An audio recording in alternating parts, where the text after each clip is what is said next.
마가복음 15장 39절의 말씀 제가 봉독하고 여러분들은 눈으로 본문의 말씀을 보시기 바랍니다. 예수를 향하여 섰던 백부장이 그렇게 숨지심을 보고 이르되 이 사람은 진실로 하나님의 아들이었도다 하더라. 아멘. 아멘.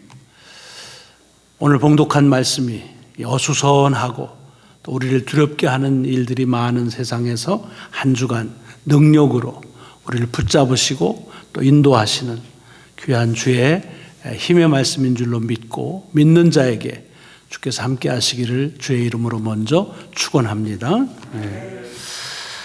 오늘 본문의 말씀은 지난주에 이어서 다시 보시는 말씀의 한 부분입니다. 주님이 숨지실 때에 한 백부장이, 이름이 밝혀지지 않은 익명의 백부장이 이런 고백을 한 겁니다. 이 사람은 진실로 하나님의 아들이었다. 그럼 백부장이라는 건 군대 직함입니다. 1000명을 거느리는 지휘관은 천부장이라고 우리말에 번역이 되어 있고 10명을 거느리는 지휘관은 10부장, 5부장도 있고 이제 그러니까 100명의 신하를 거느리는 장교다라는 뜻입니다.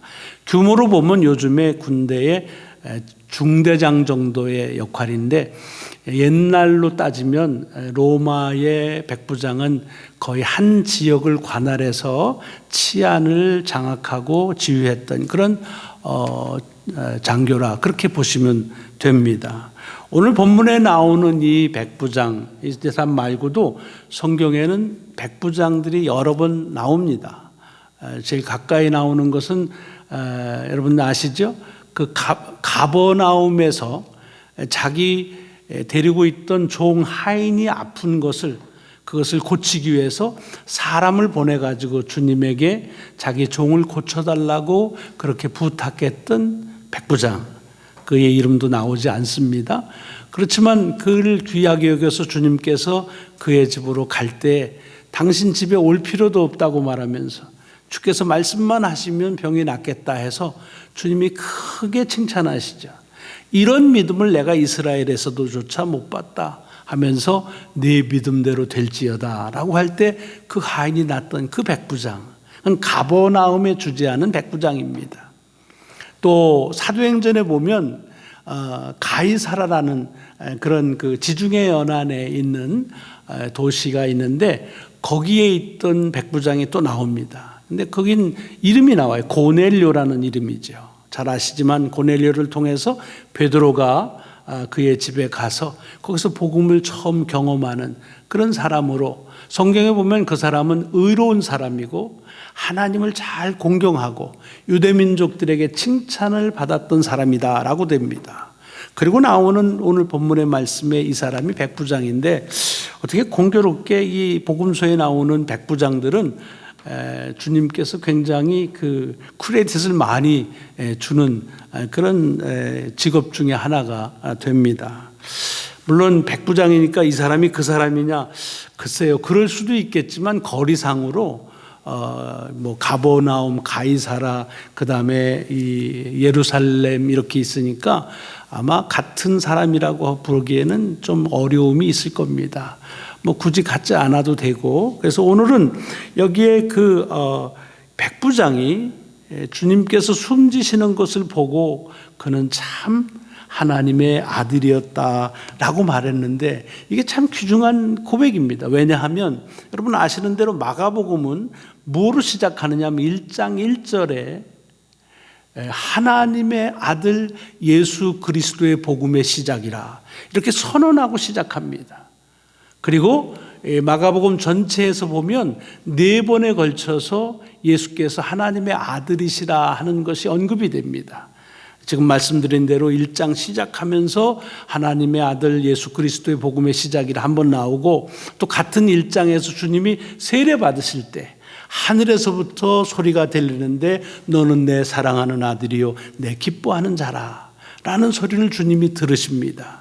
그것이 두 번째고 또 한 번은 산에 올라가서 제자들과 같이 있을 때 주님이 변형하시는 역사가 있죠. 그걸 기이하게 여기는 제자들에게 구름이 가려우더니 구름 가운데서 나는 소리가 이는 내 사랑하는 아들이요 그러니 너희는 저의 말을 들으라 하는 그 말씀이 나오는 게 세 번째. 그리고 오늘 본문 예수님께서 십자가에서 이 땅에서 죽으시는 바로 그 순간에 그것을 본 백부장이 하나님의 아들이었다라고 고백합니다. 이게 참 귀한 거예요. 왜냐? 마가는 그 복음의 시작을 예수는 하나님의 아들이시다라고 했고 그 복음의 완성을 이 무명의 익명의 제사장 백부장의 그 고백을 통해서 복음이 완성된다고 볼 수 있는 거지요. 그러니까 이게 복음을 완성시키는 고백, 누구도 할 수 없었던 그 고백을 이 로마 백부장에서 하게 된다.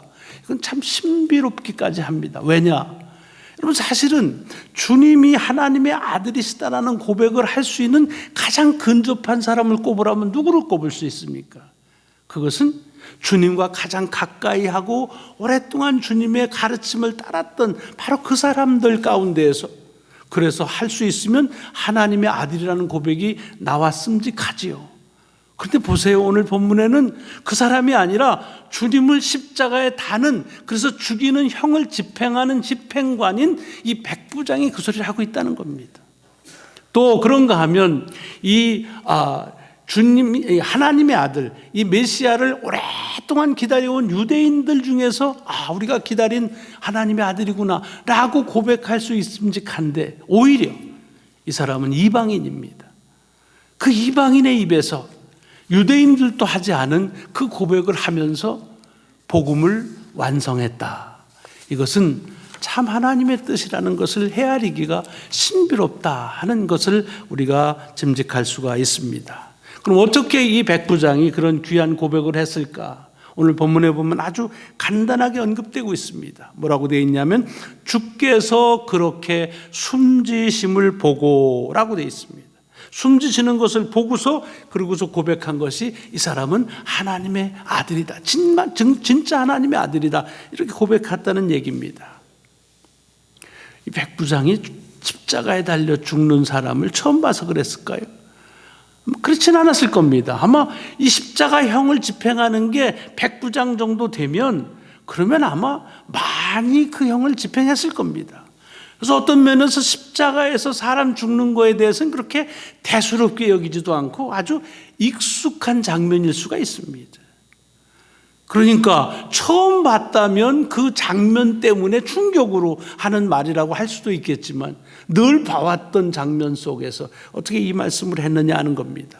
우선 여기서 그 숨지심을 보고라고 하는 말, 이 본다는 말의 본래 가지고 있는 의미를 알 필요가 있습니다. 우리가 본다라고 하면 어떤 일들이 일어나는 걸 내 눈으로 본다, 그런 뜻도 있지요. 그런데 이것은 오늘 본문에서 숨지시는 걸 본다는 말은 주께서 어떻게 숨지시나 이렇게 보고, 그래서 그 숨지시는 순간 놓치지 않고 딱 보고 그러고서 말했다는 그런 의미보다는 더 큰 광의적인 의미가 있습니다. 우리말에 장 보러 간다라는 말을 하죠. 그럼 장 보러 가는데 뭐예요? 가서 장 보면 장이 이렇게 생겼구나, 구경하고 오지 않습니다. 그 장에 가서 내가 할 것을 하고 충분하게 경험한다, 그런 뜻이죠. 한동안 예배 본다는 말은 틀린 말이다. 어떻게 예배를 보냐? 드려야지. 그건 아주 잘못된 표현이다. 그래서 예배 본다는 말은 절대로 쓰면 안 된다고 그러는데 맞는 부분이 있어요. 어느 정도 그냥 이렇게 객관적으로 그냥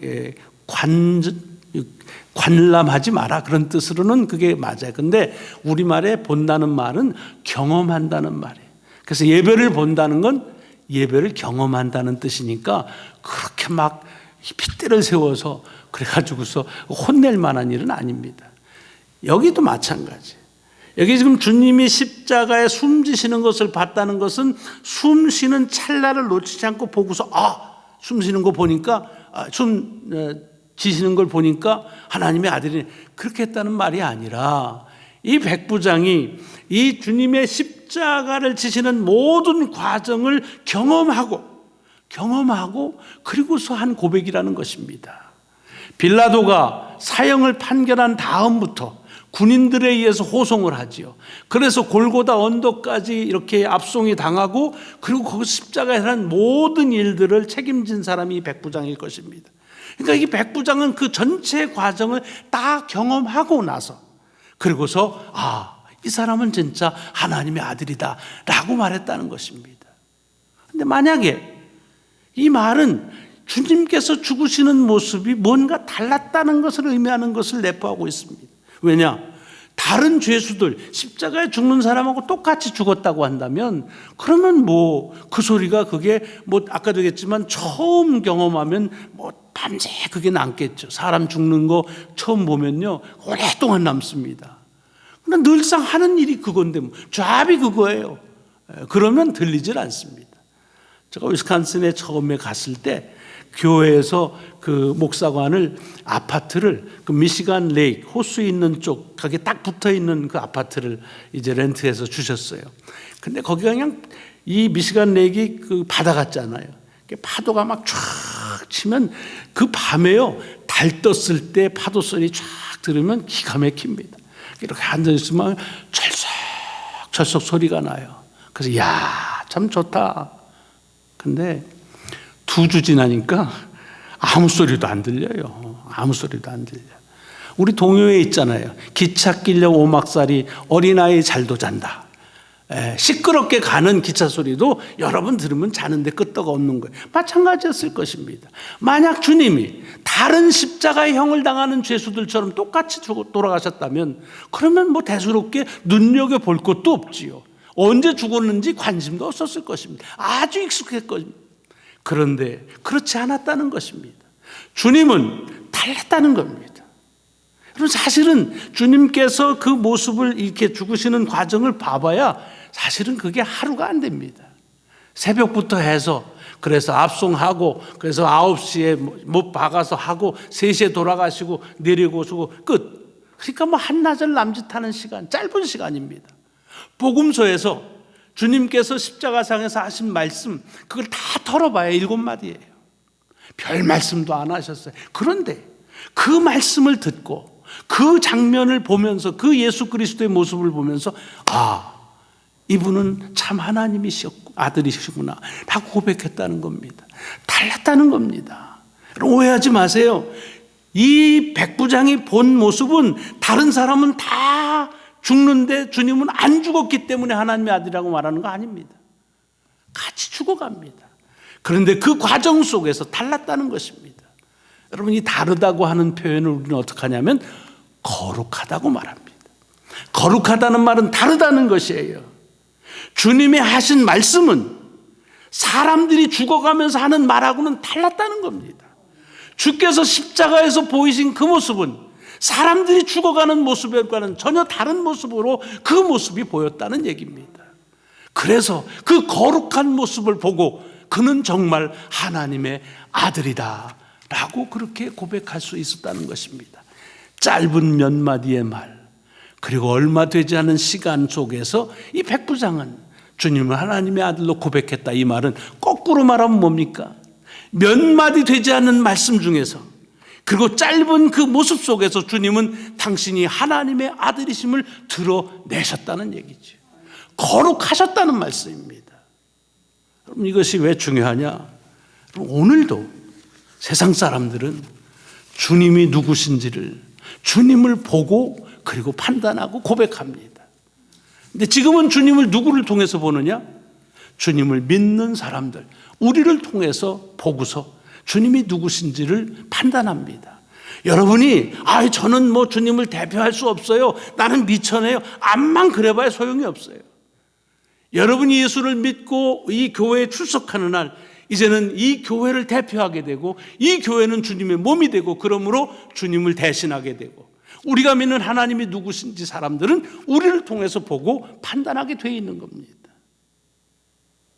그래서 우리가 세상과 다르게 살고 거룩하면 주님이 거룩하다라고 그렇게 지금도 이 백부장이 고백한 것처럼 고백되어지고 그렇지 않고 세상과 다르지 않게 산다면 그러면 세상은 우리를 눈여겨보지도 않을 겁니다. 우리가 하는 신앙생활에 대해서 가찮게 여기고 말 것입니다. 왜? 그렇게 보이니까. 백부장은 짧은 시간, 짧은 마디를 통해서 주님이 하나님의 아들이심을 고백했다는 걸 다시 보자는 거예요. 주님은 그렇게 짧은 몇 마디의 말씀에서, 짧은 시간의 모습 속에서 다른 모습, 거룩한 모습을 저희에게 보여주셨다는 얘기입니다. 요즘 우리가 살고 있는 미국도 이제 국가 이머전시 사태하고 유럽은 더 힘들어지고 있습니다. 이태리에서 그렇게 많은 분들이 돌아가시는지 정말 안타까워요. 확진자 수야 검사를 많이 하면 많이 나오죠. 그런데 그걸 통해서 이 돌아가시는 사망자의 수는 정말 우리를 가슴을 아프게 합니다. 그래서 요즘에 아마 이것 때문에 굉장히 두려워하고 제일 많이 여러분이 듣는 말이 뭐냐 하면 소셜 디스턴스, 사회적 거리두기, 그겁니다. 다 거리두자는 거예요. 오늘 아침에 그 인터넷에 떴는데 필리핀에 있는 어느 성당은요, 아예 사람들이 가까이 같이 못 앉도록 이 퓨에다가 폴리스 라인 노란 것으로 테이블 다 이렇게 했어요. 그래서 한 칸에 한 명씩만 들어가서 예배봐라. 무슨 벌꿀 그거 저기 하는 것처럼 그렇게 했더라고요. 디스턴스, 거리를 두라, 그런 얘기입니다. 전염을 막는 대단히 효과적이고 효율적인 방법입니다. 그래서 우리도 그걸 해야 됩니다. 몽고메리 카운티가 아이들이 이제는 거리를 둬서 집에 있어라, 그리고 인터넷으로 공부하자, 이렇게 하는 것도 그 일환이지요. 어제 우리 며느리가 카톡 보냈어요. 집에 꼭 있으라고. 그래서 근데 자기 친정 엄마 아빠는 말을 안 듣는데요. 그러니까 우리 집사람이 나는 말 들을게 라고 하더라고요. 다 그래요. 다 거리를 두라는 거예요. 이건 위생보건 위해서 우리가 마땅히 해야 될 일입니다. 그러나 이런 속에서 한번 생각해 보는 거예요. 주님이시라면 어떻게 하셨을까? 물론 저는 주님이시라면 야, 전염병에 무슨 상관이 있어? 까지 막 하면서 사방에서 그러시진 않으셨을 것 같아요. 만약에 그런 주님이시라면 십자가에 돌아가시지도 않았겠죠. 그죠?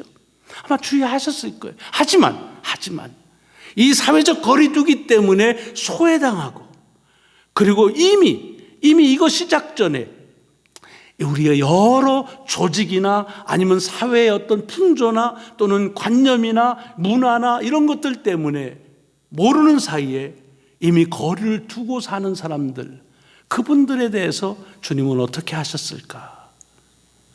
여러분, 사회적 거리를 두는데 우리가 다른 사람을 멀리하는 일에 대해서 누구도 비난하지 않습니다. 아마 그것은 더 좋은 거라고 할 것입니다.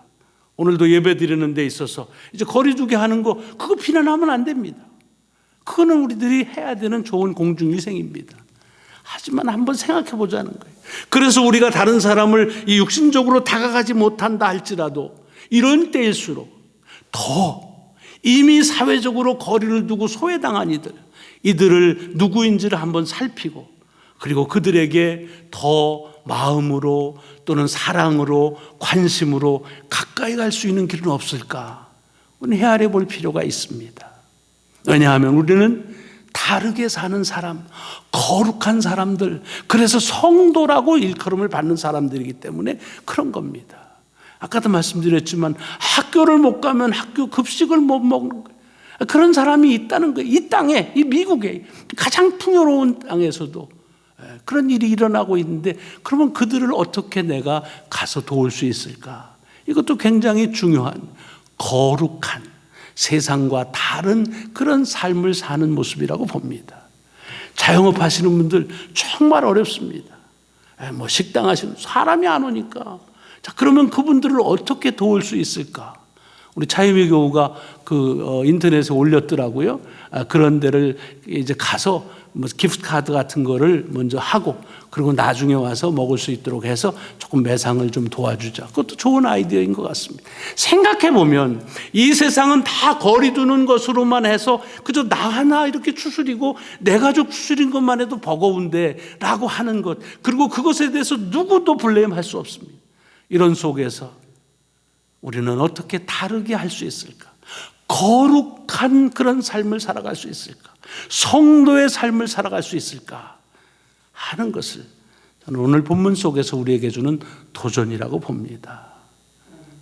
모든 사람이 십자가에서 아파해서 절규하고 비난하고, 그리고 다른 사람을 블레임하고 정죄하고 하는 그런 속에서 몇 마디 하지 않으셨지만 오히려 저들을 용서하시고 보듬으시고 사랑을 표현하시고, 그리고 오는 죽음을 온 인류의 죄를 대속하시기 위해 기꺼이 죽으시는 그런 거룩한 모습, 그것을 보고 주님을 알지 못했던 이방인이요 로마의 백부장 한 사람이 저는 정말로 하나님의 사람이다 라고 고백한 것처럼, 부족하지만 우리가 성도로서의 세상과 다른 거룩한 삶을 살아가게 될 때 여전히 오늘도 우리들에게 하나님께서는 우리를 통해서 주님이 하나님의 아들이심을 우리에게 고백하게 하실 줄로 믿습니다. 한 주간의 삶이 거룩한 삶이 이어지시기를 주의 이름으로 축원합니다.